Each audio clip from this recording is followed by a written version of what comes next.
वृषभ राशि वाले बंधुओं, आप सभी का स्वागत करते हैं शिवप्रिया भिंड यूट्यूब चैनल में। तो वृषभ राशि वालों, ध्यान से समझिए, होली से पहले या होली के दिन भूल कर भी किसी को मत दे देना अपनी ये दो चीजें आपने यदि किसी को यूं ही दे दी, जाने अनजाने में, या दान भी कर दी या प्रयोग के लिए दे दी, चाहे किसी अपने को ही क्यों न दें, अपने भाई बंधु और अपने मित्र सखा किसी को भी दे दी, तो आप अपनी बर्बादी स्वयं अपने घर में लेकर आएंगे। जी हाँ बंधुओं, शनिदेव, सूर्यदेव और आपके पितृदेव का क्रोध आपके ऊपर बरसेगा। जी हाँ बंधुओं, नकारात्मक ऊर्जा चारों तरफ से आपको घेर लेगी और होली के बाद आपके बुरे समय की शुरुआत हो जाएगी।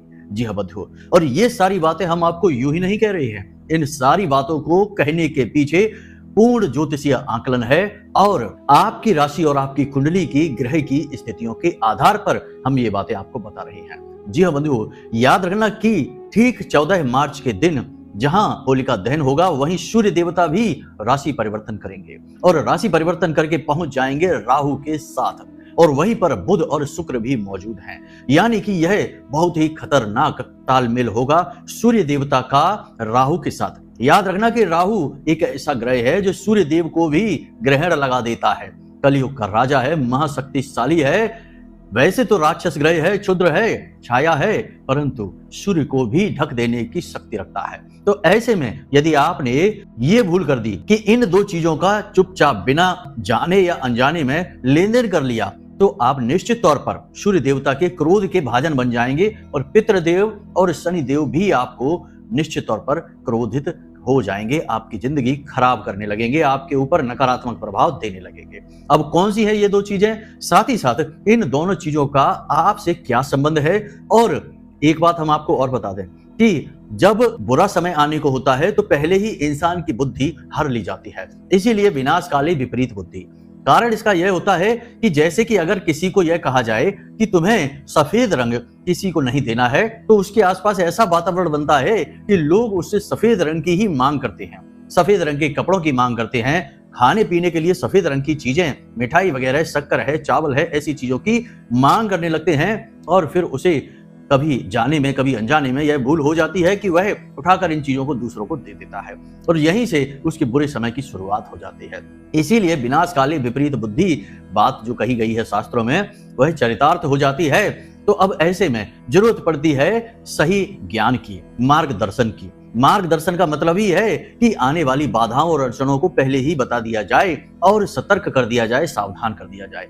तो यही कार्य आज हम इस कार्यक्रम में करने वाले हैं। हम आपको बताएंगे 4 ऐसे कार्य जो आपको होली से पहले और होली के दिन भूल कर भी नहीं करने हैं, गलती से भी नहीं करने हैं। कर दिया तो आपका जीवन बर्बाद होते देर नहीं लगेगी। और 2 ऐसी चीजों के बारे में जिन्हें आपको भूल कर भी किसी को देना नहीं है, किसी भी हालत में नहीं देना है, लेकिन विडंबना ऐसी है कि इन 2 चीजों की मांग आपसे अवश्य की जाएगी। जी हाँ बंधुओं, और ये जो 4 कार्य हम आपको बता रहे हैं, ये 4 कार्य करने के लिए आपको प्रेरित किया जाएगा। वातावरण ऐसा बनेगा, लोग आपको प्रेरित करेंगे, माहौल ऐसा बनेगा कि आप अनजाने में ही सही लेकिन इन कार्यों को कर डालेंगे। और जैसे ही आप करेंगे वैसे ही राहु नकारात्मक होकर आपके जीवन में परेशानियां बढ़ाना शुरू कर देगा। और फिर अन्य देवी देवता जैसे कि सूर्य है, शनि है और पितर हैं, ये भी एक दूसरे से जुड़े हुए हैं, ये भी नाराज होकर, क्रोधित होकर आपके जीवन को बर्बाद करने लगेंगे। जी हाँ बंधुओं, तो अब ऐसे में आपको यह कार्यक्रम देखना बहुत जरूरी है। याद रखना बंधुओं कि अभी जो समय और काल चल रहा है, यानी होली से ठीक पहले का समय, इसे होलिका अष्टक कहते हैं। हम अपने हर कार्यक्रम में इसके विषय में आपको बता रहे हैं। इस समय पर हर प्रकार की नकारात्मक सकारात्मक कोई भी ऊर्जा हो, अत्यंत बलिष्ठ हो जाती है, सक्रिय हो जाती है, और ऐसे में आपके द्वारा की गई किसी भी गलती का आपको कई गुना फल मिलेगा और शुभ कार्यों का भी आपको कई गुना बढ़ चढ़कर फल प्राप्त होगा। इसीलिए हमने आपको कई छोटे छोटे शुभ कार्य, उपाय, क्रियाएं अनेक कार्यक्रमों में बताई है। इस कार्यक्रम में भी हम आपको एक बहुत ही शक्तिशाली और छोटी सी शुभ क्रिया के विषय में बताएंगे, इसे आपको जरूर करना है। आज जब आप इस कार्यक्रम को देख रहे हैं तो कल से ही इस क्रिया को करना शुरू कर दीजिए। अगर आपने 3-4 दिन भी ये क्रिया कर ली, यानी कि होलिका दहन के दिन तक ये क्रिया चलेगी, तो आपका जीवन धन्य हो जाएगा, आपके ऊपर भगवत कृपा प्राप्त होगी, महादेव के साथ साथ नारायण श्री हरि विष्णु की कृपा भी आपको प्राप्त हो जाएगी। यह बहुत बड़ा और बहुत ही शक्तिशाली अवसर होगा जब आप 2-2 देवों के, जो कि बहुत बड़े देव कहे जाते हैं, महादेव कहे जाते हैं और सृष्टि के संचालक नारायण कहे जाते हैं, इनकी कृपा के पात्र बनेंगे। तो बस बंधुओं, कार्यक्रम को अंत तक देखना है। हम आपको उस क्रिया को कार्यक्रम के अंत में बताएंगे। पहले आपको चीजों के बारे में और कार्यों के बारे में बताएंगे।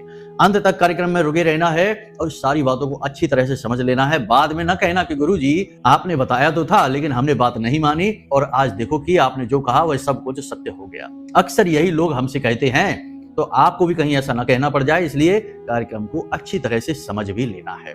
तो चलिए बंधुओं, महामाई को याद करते हैं, कार्यक्रम को शुरू करते हैं। कमेंट बॉक्स में प्रेम के साथ, भाव के साथ लिख डालिए, जय मां भद्रकाली कृपा करो। महामाई निश्चित तौर पर आपके ऊपर कृपा करेंगे। साथ ही साथ 14 मार्च को यानी महारात्रि के दिन हम एक विशेष महाअनुष्ठान का आयोजन करने जा रहे हैं। यदि आपको उसमें भाग लेना है तो वीडियो में नंबर दिए गए हैं, उन नंबरों पर फोन करिए और उस अनुष्ठान के लिए जो दक्षिणा लगेगी, क्योंकि बिना दक्षिणा बिना अर्थ के तो कोई भी कार्य नहीं हो सकता है, तो उस दक्षिणा के विषय में ज्ञान प्राप्त कर लीजिए।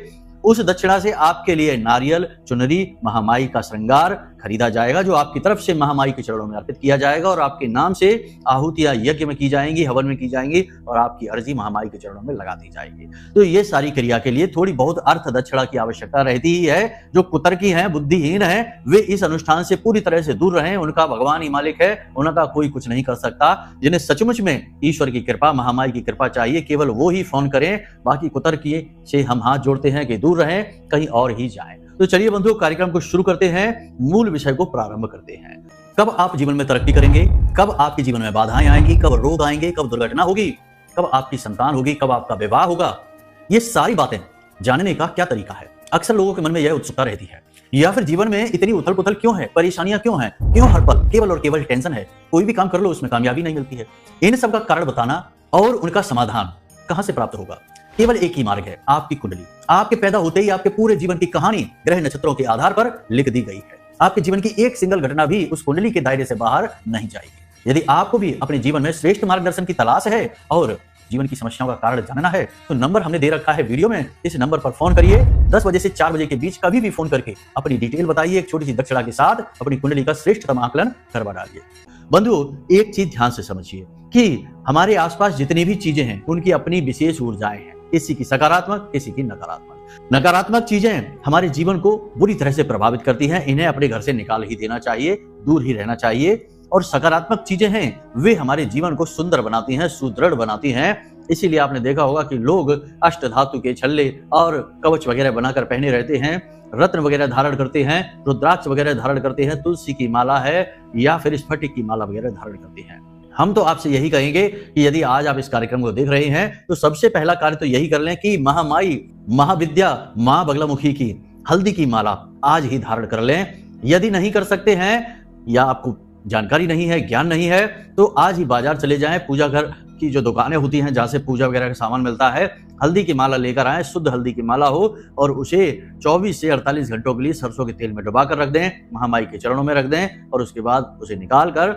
अच्छी तरीके से साफ करके गंगा जल से धो के उसे अपने गले में धारण कर लें। हल्दी की माला इस दुनिया का, इस ब्रह्मांड का सबसे बड़ा रक्षा कवच है।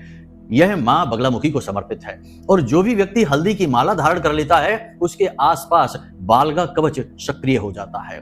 इसीलिए इस माला का महत्व बढ़ जाता है।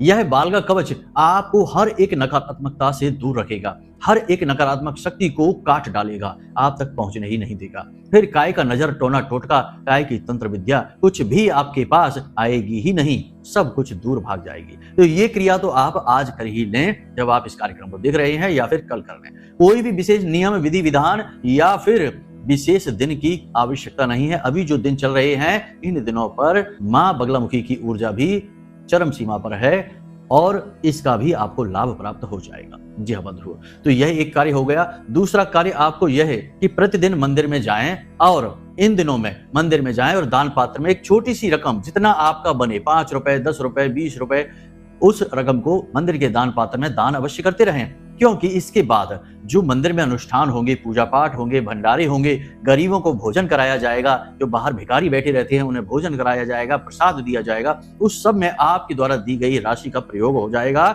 और बिना कुछ किए ही आपको दुनिया भर का पुण्य प्रताप फल दैवीय कृपा प्राप्त हो जाएगी। याद रखना कि मंदिर जो होते हैं वे सकारात्मक ऊर्जा के केंद्र होते हैं। वहां से नाना प्रकार से लोग अपने जीवन में पॉजिटिव एनर्जी को लेकर आते हैं। कोई प्रसाद चढ़ाकर, कोई अनुष्ठान करके, कोई कथा भागवत करवा के, कोई मंदिर में दान करके, भंडारे करवाकर, अलग अलग प्रकार से अपने जीवन में सकारात्मक ऊर्जा भगवान की कृपा को लेकर आते हैं। तो तर्क कुतर्क के चक्कर में ना पड़े और जो शास्त्रीय है, जो विधि विधान के द्वारा बताया गया है, नियमबद्ध है, उसी नियम को माने। तो आप ये कार्य भी जरूर शुरू कर दें, 100% कर दें। अब बात करते हैं 4 ऐसे कार्य जो आपको भूल कर भी नहीं करने हैं। तो होली तक किसी को भी 1 भी रुपया उधार नहीं देना है। एक बात हम आपको बता दें कि रुपए उधार देने की बात आज हम आपको बता रहे हैं और 24 घंटे के अंदर अंदर आपके पास कोई ना कोई पैसा उधार मांगने आएगा। 100% ये बात लिख कर आप रख लीजिए। यदि आप आज इस कार्यक्रम को देख रहे हैं, 24 घंटे के अंदर अंदर कोई ना कोई पैसे आपसे मांगेगा जरूर। आपको पैसे देने नहीं है जब तक कि होलिका दहन यानी 14 तारीख तक। 15 तारीख को आप दे देना। 14 तारीख को सूर्य देवता का भी राशि परिवर्तन है और मीन संक्रांति है, तो उस दिन के बाद आप दे देना, लेकिन उससे पहले नहीं। तो पैसे को दबा कर रखना है, संभाल कर रखना है, यह बहुत ज्यादा जरूरी है। दूसरा कि आपको अपने स्वास्थ्य के साथ बिल्कुल भी लापरवाही नहीं करनी है। याद रखना कि यह पूरा वर्ष मंगल को समर्पित है और मंगल का पहला जो आपसे डिमांड है, मांग है, वह यह होती है कि आप अपने स्वास्थ्य के बारे में सतर्क रहिए, होशियार रहिए, अपनी सेहत को अच्छा, सुंदर, सुदृढ़ बनाकर रखिए। आपको इस समय पर, जब मंगल की ऊर्जा भी चरम सीमा पर है, इस समय पर अपनी सेहत का बहुत ख्याल रखना है। स्वाद के पीछे ना भागें, ऐसी चीजें ना खाएं जो स्वाद में तो अच्छी हैं लेकिन सेहत के लिए खराब है। फास्ट फूड वगैरह से दूर रहिए, उल्टा सीधा भोजन ना करिए, हल्का भोजन करिए, कम भोजन करिए और अपने शरीर को थोड़ा कसरत वगैरह करिए, योग प्राणायाम से जुड़िए, ऊर्जावान बनाइए। इससे आपका मंगल बहुत सकारात्मक हो जाएगा और ये पूरा वर्ष ही मंगल को समर्पित है, तो इसके बाद पूरा वर्ष मंगल आपको बहुत अच्छे फल देगा। क्योंकि देखिए अभी मंगल की ऊर्जाएं, सकारात्मक ऊर्जाएं अपने उत्थान पर हैं, तो अभी आप यदि मंगल का दिल जीत लेते हैं, उसे अपने पक्ष में कर लेते हैं, तो पूरा वर्ष आपके लिए यह बहुत लाभदायक रहेगा। जी हाँ बंधुओं, क्योंकि देखिए बंधु, हम केवल अभी ये जो 14 तारीख का राशि परिवर्तन है सूर्य देवता का, इसके विषय में ही बात नहीं कर रहे हैं। 29 मार्च को शनिदेव का बहुत बड़ा महापरिवर्तन पूरे 2.5 वर्षों के बाद होने जा रहा है, इसके विषय में भी बात कर रहे हैं। तो ऐसे में आपको सावधानियां बहुत जरूरी है रखना। जो कार्य हम बता रहे हैं उन्हें आपको करते रहना है। अब 29 तारीख से 27 दिनों के बीच में आपके जीवन में कई पॉजिटिव घटनाएं घटित होंगी। आप लिख कर रख लेना ये बात कि 29 तारीख से दिन गिनना। 29 तारीख से 27 दिन, यानी कि 27 दिन का एक चंद्रमास होता है, तो 27 दिनों के अंदर अंदर आपके जीवन में शनिदेव से जितनी भी बाधाएं, रुकावटें, अड़चनें थी, वे एकदम से हट जाएंगी और अचानक से आपको लाभ मिलने शुरू हो जाएंगे। अचानक से मौके, अवसर आपके जीवन में आने लग जाएंगे। जो व्यक्ति अब बेरोजगार हैं उन्हें नौकरी के अवसर मिलेंगे। व्यापार जिनका रोका पड़ा है, ठप है, उनका व्यापार अचानक से चल निकलेगा। यह प्रमाण होगा कि राशि परिवर्तन शनिदेव का आपके लिए पॉजिटिव रहा है। जी हाँ बंधु, तो इस चीज को भी जरा सा ध्यान रख लेना। हमने इसे आपको बीच में इसलिए बता दिया क्योंकि हमारी बातें प्रमाणित होती हैं, समय समय पर आप इन्हें चेक कर सकते हैं, जो हम समय के अनुसार आपको बातें बता रहे हैं। तो ये आपको, पहले तो हमने 2 कार्य बता दिए, ये कार्य आपको नहीं करने हैं। अब तीसरा कार्य, इसे आप ध्यान से समझिए। किसी भी मजदूर यानी निम्न वर्ग का जो कर्मचारी है, आपसे काफी निचले स्तर का कर्मचारी है, रोज मेहनत करके रोजी रोटी कमाता है, उसका दिल नहीं दुखाना है, उससे मोल भाव नहीं करना है, उसके पैसे ज्यादा नहीं तोड़वाने हैं। लोगों की यह आदत होती है कि बड़े बड़े शॉपिंग मॉल में, कॉम्प्लेक्स में चले जाएंगे और वहां मुंह मांगे पैसे देकर चले आएंगे। 100 रुपए की चीज के 200-300 रुपए देकर चले आएंगे। लेकिन बाहर जो रेडी वाले हैं, जो बेचारे दिन भर धूप में खड़े हैं, बिक्री कर रहे हैं सामान की, उनके 10-20 रुपए की फायदे की भी नहीं सोच सकते हैं। उनसे रुपए तोड़वाएंगे, 100 रुपए की चीज के 60-70 रुपए देने की कोशिश करेंगे, तो उनका ही मार्जिन, उनका ही प्रॉफिट कम हो जाता है और बेचारे इतनी मेहनत करते हैं, धूप में खड़े हैं। और एक चीज कि ऐसे लोगों के अधिपति शनिदेव होते हैं। जब आप 20 रुपए 30 रुपए तोड़वा कर किसी गरीब आदमी से कोई सामान लेकर आते हैं, आपको लगता है कि आपने 20 रुपए बचा लिए, 30 रुपए बचा लिए, लेकिन ये 20-30 रुपए आपके जो घर में पूंजी है, जो पैसा है, उसको खोखला करना शुरू कर देंगे। आप असल में दीमक लेकर अपने घर में आ गए हैं और धीरे धीरे आप देखेंगे कि अचानक कुछ ऐसा हो जाएगा कि आपके 2-4 हजार, 10-20 हजार रुपए अचानक एक झटके में खर्च हो जाएंगे। कोई बीमार हो जाएगा, कहीं झगड़ा हो जाएगा, कहीं एक्सीडेंट वगैरह हो जाएगा, कुछ ना कुछ ऐसा हो जाएगा कि अचानक से आपके हजारों रुपए खर्च हो जाएंगे। फिर आप सोचेंगे कि हमने तो कुछ ऐसा किया नहीं, अचानक हमारे जीवन में ये खर्चा क्यों आ गया, अचानक हमारी पूंजी कम क्यों हो गई, हमारे खर्चे बजट बिगड़ क्यों गई। तो आप सोचते ही रह जाएंगे, आपको पता ही नहीं चलेगा कि आपने कहाँ गड़बड़ की है, कहाँ गलती की है। हम आपको बता रहे हैं, आप बस एक कार्य करना शुरू कर दीजिए आज से ही, जब आप इस कार्यक्रम को देख रहे हैं, कि किसी भी गरीब आदमी से मोल भाव जरूरत से ज्यादा नहीं करेंगे। उसे जाकर बता दीजिए कि हम आपकी चीज इतने रुपए की लेंगे, आपको पसंद है तो दे दो, नहीं पसंद है तो आप जाइए किसी और से ले लीजिए। लेकिन उस पर खड़े रहकर वहीं पर मोल भाव करके उस पर दबाव बनाने की कोशिश ना करें कि उसे मजबूरी में सामान बेचना पड़े। मोल भाव बंद ही कर दीजिए। आप जैसे ही आज से मोल भाव बंद करेंगे, 30 दिन के अंदर अंदर आप देखेंगे कि आपकी फिजूल खर्चियां अचानक रुक जाएंगी। बीमारी है तो बीमारी ठीक हो जाएगी। पैसा आपका बिना मतलब में इधर उधर जो जा रहा था, जैसे कि लोग कहते हैं कि पैसा आता तो खूब है लेकिन रुकता नहीं है, तो पैसा आपका जाना बंद हो जाएगा, अपने आप पैसा रुकना शुरू हो जाएगा। ये बहुत बड़ी ट्रिक है ज्योतिष की, जिसे कोई नहीं बताता है, और यह शास्त्रीय पद्धति भी है। आपको सामान लेना है तो एक रेट फिक्स करिए कि हम तो 70 रुपए देंगे, 60 रुपए देंगे। वो कहेगा नहीं तो कोई बात नहीं, किसी और पर चले जाइए। और कोशिश ये करिए कि जितना पैसा वो कहता है उतने ही पैसे में आप ले लीजिए। आपको लगेगा जरूर कि आपने 10-20 रुपए ज्यादा दे दिए, पैसे थोड़े ज्यादा खर्च कर लिए, लेकिन ये जो 10-20 रुपए आप लेकर आए हैं, ये आप अपनी जो पूंजी है उसके लिए खाद लेकर आ गए हैं। जी हाँ बंधु, खाद समझते हैं ना, जिससे पौधा बड़ा होता है। अब आपकी जो पूंजी है वह बढ़ना शुरू हो जाएगी, फिजूल खर्ची रुकना शुरू हो जाएंगे, अनावश्यक खर्चे रुक जाएंगे और आपका धन बढ़ता चला जाएगा। जी हाँ बंधु, तो मोल भाव की आदत बहुत ही खराब आदत होती है, बहुत ही गलत आदत होती है, और कुतर्की इस आदत को कुछ ज्यादा ही अपनाकर बैठती है। उन्हें लगता है कि पूरी दुनिया उनको लूटने पर उतारू है और सबसे उनको अपना धन बचाना है। याद रखना कि धन खुद चुनता है कि वह किसके पास रहेगा। आप पैसे को ना तो रोक सकते हैं, ना कमा सकते हैं, और ना ही किसी को दे सकते हैं, जब तक कि धन, पैसा माता लक्ष्मी स्वयं ना चाहें। जी हाँ बंधुओं, इसीलिए रातों रात करोड़पति सड़क पर आ जाते हैं और सड़क पर रहने वाले रोडपति करोड़पति बन जाते हैं। यह माता लक्ष्मी खुद चुनती हैं, धन खुद चुनता है। तो धन के नियम तो मानने ही पड़ेंगे, नहीं मानोगे तो ऐसे ही बर्बाद रहोगे। कोई भी काम कर लेना, परिणाम शून्य ही रहेगा, ये लिख कर रख लेना। तो इस बात का ध्यान रखना है, बिना मतलब के मोल भाव नहीं करने हैं, पैसे तोड़वाने नहीं हैं। जी हाँ बंधुओं, अब बात करते हैं चौथा और सबसे महत्वपूर्ण कार्य। जी हाँ बंधुओं, गलत चीजों का सेवन। जी हाँ, लोग ये अक्सर करते हैं। उन्हें एहसास तो खूब होता है कि शराब पीना गलत है, मांसाहार गलत है, उल्टी सीधी चीजें, नकारात्मक चीजों को खाना पीना, उनका उपभोग करना गलत है, तब भी लोग करते हैं और जानबूझकर मुसीबत बुला लेते हैं। बड़े ग्रहों के गोचर के समय पर ऐसे कार्य नहीं करने चाहिए, और खास तौर से इस समय पर, जबकि होलिकाष्टक का समय चल रहा है। आपको नशे से पूरी तरह से दूर रहना चाहिए, मांसाहार से पूरी तरह दूर रहना चाहिए। यहाँ तक कि हम तो ये भी कहेंगे कि तामसिक भोजन, अधिक मसालेदार भोजन से भी आपको दूर रहना चाहिए। साधारण भोजन खाइए, जैसा आहार वैसा विहार, यथा पिंडे तथा ब्रह्मांडे। जैसा आप अपने भोजन ग्रहण करेंगे वैसा ही व्यवहार बनेगा।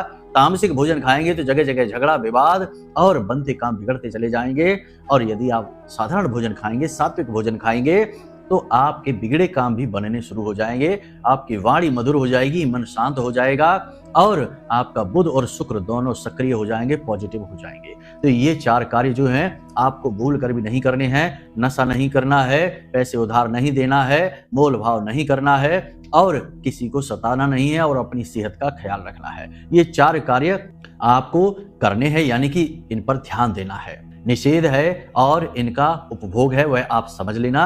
बाकी अब चलो आगे बढ़ते हैं, आपको बताते हैं इन 2 चीजों के विषय में। तो अब ध्यान से सुनिए बंधुओं, पहली चीज है सूर्य देवता से जुड़ी हुई। क्योंकि देखिए, सूर्य देवता अब जिस राशि में, मीन राशि में प्रवेश करने जा रहे हैं, उससे पहले आपको बता दें कि वहां राहु पहले से ही मौजूद हैं, और राहु सूर्य को कमजोर बना देते हैं। यह सुनने में भले ही अच्छा ना लगे, लेकिन जैसे ही सूर्य देवता वहां प्रवेश करेंगे, कमजोर हो जाएंगे। अब ऐसे में यदि आपने सूर्य से जुड़ी हुई चीजें किसी को देना शुरू कर दिया, तो सूर्य देवता बलहीन हो जाएंगे, और आपके जीवन में सूर्य के जितने भी फल हैं वे सारे के सारे रुक जाएंगे। खास तौर से पितृ देवता के आशीर्वाद भी रुक जाएंगे, क्योंकि पितृलोक सूर्य लोक के पास ही स्थित है। पितृलोक का सीधा संबंध सूर्य देवता से माना जाता है। सूर्य देवता ही पितृ देवताओं के अधिपति भी माने जाते हैं। तो यहाँ पर आप समझिए, सूर्य को कमजोर आपको नहीं करना है।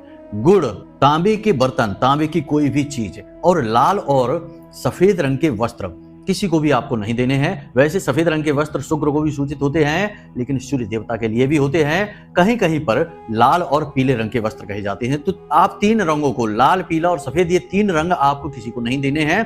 किसी को भी आपको तांबे की कोई भी चीज उपयोग के लिए भी नहीं देनी है। और यहाँ पर आपको सबसे महत्वपूर्ण कि गुड़ किसी को भी नहीं देना है। घर में बात चल जाएगी, घर में लेन देन आप कर लीजिए, लेकिन बाहर किसी को भी नहीं देना है। कभी कभी हम ऐसा करते हैं कि गुड़ से बनी हुई कोई मिठाई किसी को उपहार में दे देते हैं, जन्मदिन में दे देते हैं। ये नहीं करना है, इससे आपको बचना है। सूखे मेवे जो होते हैं ना, उनसे भी आपको बचना है, खास तौर से बादाम, काजू और पिस्ता, इनसे आपको बचना है, क्योंकि ये भी सूर्य के सूचक होते हैं। लोग इनसे बनी हुई मिठाई दे आते हैं और बाद में सूर्य कमजोर करके बैठ जाते हैं और फिर दुखी होते हैं। फिर नौकरी में परेशानी, व्यापार में परेशानी, मान सम्मान की कमी और स्वास्थ्य खराब हो जाना, ये सारी दिक्कतें जीवन में शुरू हो जाती हैं। तो इसका आपको भूल कर भी लेन देन नहीं करना है। अब दूसरी चीज, इसे जरा ध्यान से सुनिए।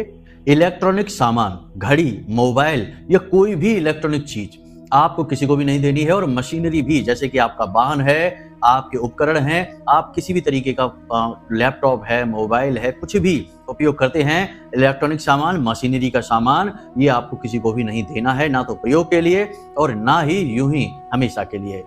दान भी नहीं करना है इनका। दान मंदिर में किया जाता है, मंदिर के बाहर का दान लेन देन ही कहा जाता है। यह आपके व्यवहार को बढ़ा सकता है, परंतु आपके पुण्य धर्म को नहीं बढ़ाएगा। वह तभी बढ़ाएगा जब आप मंदिर में जाकर दान करें। इसीलिए ग्रहों से जुड़ी हुई चीजों के दान का जो विधान है वह मंदिर में होता है, मंदिर से बाहर नहीं। तो बाहर आप इसे लेन देन ना करें। सबसे महत्वपूर्ण कि अपना वाहन किसी को भी नहीं देना है, ना तो चलाने के लिए और ना ही उपयोग करने के लिए, घर पर किसी के रखने के लिए भी नहीं देना है, अपने ही घर पर रखना है। लोग अक्सर ऐसा करते हैं कि उनके घर पर जगह की कमी है तो अपना वाहन किसी और के घर में रख देते हैं। ये भी आपको नहीं करना है। इससे भी वह उसकी ही सीमा में पहुंच जाता है, उसके ही प्रयोग में आ जाता है। अब वो प्रयोग करे या ना करे वो एक अलग बात होती है। तो इन चीजों का आपको ख्याल रखना है। एक और खास बात कि आपको काले रंग का और नीले रंग की कोई भी वस्तु किसी से मुफ्त में नहीं लेनी है। ये विशेष बात आपको ध्यान रखनी है। कब तक? 14 मार्च तक, यानी होलिका दहन के दिवस तक आपको यह चीज याद रखनी है कि काली और नीले रंग की, गहरी नीले रंग की कोई भी वस्तु किसी से आपको मुफ्त में नहीं लेनी है। यदि कोई दे देता है तो उसे पैसे जरूर दे देना है। इस बात का आपको विशेष ध्यान रखना है। अब ध्यान से सुनिए कि एक विशेष क्रिया, आज जब आप इस कार्यक्रम को देख रहे हैं तो आज से ही, यानी अब रात है तो फिर कल से ही सुबह के समय आप ये कोशिश करें कि एक अनार बाजार से लेकर आएं और उस अनार के रस को निकालें और उसमें थोड़ा सा शहद मिला दें और उस अनार से भोलेनाथ का अभिषेक शुरू कर दें। आज जब आप इस कार्यक्रम को देख रहे हैं तो आज से ही कर दें। यदि व्यवस्था हो सकती है तो अनार का रस घर पर ही आकर निकालें, बाजार से ना लेकर आएं। अनार का अभिषेक शहद मिला हुआ यदि कोई व्यक्ति भोलेनाथ को अर्पित कर देता है तो इससे ना केवल भोलेनाथ अत्यंत प्रसन्न हो जाते हैं, बल्कि नारायण श्री हरि विष्णु भी बहुत ही खुश होते हैं, मुस्कुराने लगते हैं। शास्त्रों में कहा गया है कि अनार का अभिषेक भोलेनाथ को किया जाता है और भगवान विष्णु मुस्कुराने लगते हैं। भले ही योग निद्रा में क्यों ना हो, वहां भी मुस्कुराने लगते हैं। तो ये बहुत बड़ा प्रयोग है। इसे आप कर सकते हैं, जब चाहे तब कर सकते हैं, लेकिन इस समय पर करेंगे, होलिका अष्टक के समय पर, तो इसका आपको कई गुना बढ़ चढ़कर लाभ प्राप्त होगा। जी हाँ बंधुओं, तो बस इन प्रयोगों को आप करें, इन सावधानियों को बनाकर रखें और हर एक बात को समझकर उसे अपने जीवन में उतारें। तभी कोई भी बात, कोई भी ज्ञान फलित होता है जब उसे जीवन में उतारा जाता है। केवल सुन लेने मात्र से, पढ़ लेने मात्र से ही जीवन में ज्ञान का लाभ प्राप्त नहीं होता है। तो उम्मीद करते हैं कि आप सारी बातें हमारी समझ चुके हैं। अब यदि कोई मन में प्रश्न उठता है तो आप, हमने जो वीडियो में नंबर दे रखे हैं उन नंबरों पर फोन करके जानकारी प्राप्त कर सकते हैं। महा अनुष्ठान में शामिल होना चाहते हैं तो उसके लिए भी जानकारी ले सकते हैं। और यदि आपको कुंडली विश्लेषण कराना है तो उसके लिए भी आप इन्हीं नंबरों पर फोन करिए जो हमने वीडियो में दे रखे हैं। तो चलिए बंधु, आज के इस कार्यक्रम को यहीं विराम देते हैं। हमेशा हंसते रहिए, मुस्कुराते रहिए, सकारात्मक रहिए और महामाई पर अपनी आस्था और विश्वास बनाकर रखिए, क्योंकि आपका उद्धार तो माई के हाथों से ही होना है। तो प्रेम से बोलिए जय माई की। माता रानी आपका कल्याण करें। धन्यवाद।